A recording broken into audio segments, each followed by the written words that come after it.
today I'm gonna show you how to get rid of dark areas on your skin. See you in the next clip. You need to have cucumber, lemon juice. You're gonna mix it. I have already some ready-made, but I'm gonna show you. Quick one.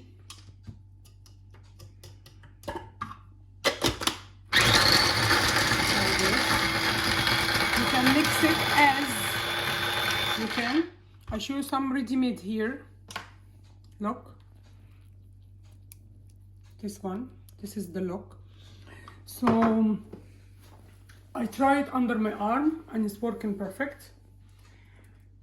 All you need to do, wash your face, see where is your dark area, and apply.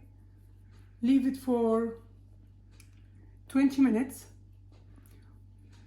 morning time and evening time, for a month, and you will see the difference. Actually, it's really good.